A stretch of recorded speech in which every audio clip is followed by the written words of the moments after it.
Professeur Jean-Philippe Collet, bonjour. J'ai le plaisir de vous recevoir sur notre plateau pour parler de recommandations qui vous tiennent à cœur, qui sont les recommandations sur l'insuffisance coronaire chronique.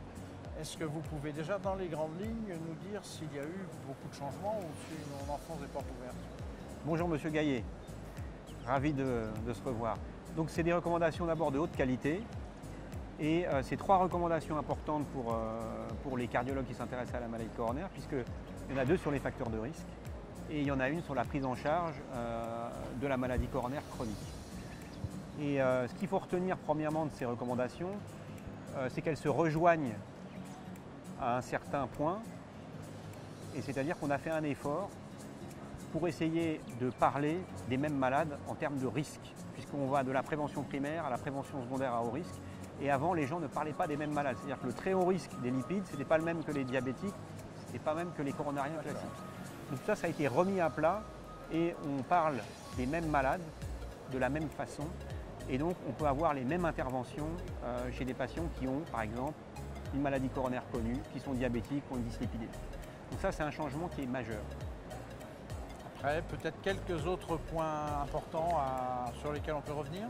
Alors, il y a des choses importantes sur les facteurs de risque, c'est-à-dire diabète, lipides, mais je pense que vous allez y revenir dans d'autres interventions. Mais ce qui va changer, c'est les niveaux d'intervention sur le LDL cholestérol avec les anti-PCSK9. Et puis, chez le diabétique, eh bien, c'est les nouveaux antidiabétiques oraux ou sous-cutanés qui vont être prescrits par les cardiologues parce qu'en fait, ça a des effets directs sur l'évolution de ces malades et il faut que les cardiologues s'y mettent et connaissent ces médicaments et sachent les prescrire, et c'est très bien identifié dans les recommandations sur le diabète. Alors la maladie coronaire chronique, c'est un gros pavé qui a été très bien fait, très bien imagé, et dans cette recommandation, il y a trois choses à retenir.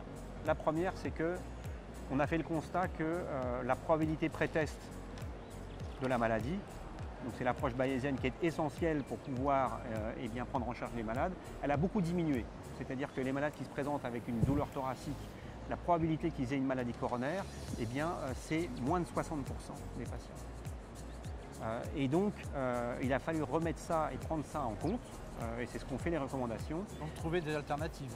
Trouver des alternatives, et en fait, ça va de concert avec l'amélioration des outils de diagnostic, et en particulier le scanner, qui a fait son entrée avec une recommandation très élevée pour identifier la maladie coronaire. Alors, avant tout sur le plan anatomique, mais il y a le scanner fonctionnel qui permet aussi d'avoir des FFR. Donc c'est quand même, l'imagerie, c'est quand même une révolution dans ces recommandations. Ensuite, sur le plan eh bien, de la sémiologie, on a identifié 6 vignettes patients chez qui, en fait, on découvre la maladie coronaire. Et ça permet de s'y retrouver. Ce n'est pas uniquement le patient coronarien qui a une sténose, qui a été dilatée ou qui est angineux. C'est plein de choses différentes. Les vignettes, c'est ce qu'on appelait un phénotype avant. Exactement. Ça peut être par exemple le patient qui vient parce qu'il est essoufflé, il a l'insuffisance cardiaque. On lui fait une écho, on trouve une anomalie de la cinétique et on découvre la maladie coronaire. C'est tout ça qui est pris en compte. Et donc c'est extrêmement bien fait. Et enfin, le suivi des patients pour savoir quand est-ce qu'il faut les revoir, quand est-ce qu'il faut évaluer les traitements antithrombotiques, et bien tout ça c'est pris en charge. Donc il y a une grosse partie sur les antithrombotiques qui est très bien faite, c'est-à-dire sur le long cours, avec notamment chez qui il faut poursuivre la bithérapie, chez qui il faut utiliser un anticoagulant. Et donc le haut risque ischémique et le haut risque hémorragique sont très bien définis de façon pragmatique. Et on a bien implémenté l'utilisation d'un antithrombotique en plus de l'aspirine chez ces malades. Et le rivaroxaban fait l'entrée dans ces recommandations, notamment chez le patient à risque d'amputation élevé, etc., etc. Donc elles sont très pragmatiques et très bien faites. Il y en a d'autres que le rivaroxaban qui risquent d'arriver? Alors, sur le plan des antithrombotiques, bon, on a les études avec le clopidogrel, le prasugrel, le ticagrelor, tout ça, ça ne va pas changer. Dans un avenir, mais pas proche, oui, il y aura d'autres médicaments antithrombotiques. Donc il y a une session aussi sur les antithrombotiques dans ce congrès, avec notamment les anti-12 et les anti-11, qui sont des nouvelles voies d'inhibition de l'anticoagulation, avec probablement un rapport bénéfice-risque qui est peut-être meilleur que les anticoagulants qu'on connaît, et qui peuvent être particulièrement intéressants pour les devices, et en particulier les valves mécaniques, et en particulier les autres dispositifs médicaux implantables, comme le TED. Est-ce qu'on a fait le tour des grands points essentiels? Je crois qu'on peut dire oui. Bien. On va en rester là alors. Merci Je vous beaucoup. remercie. Merci beaucoup.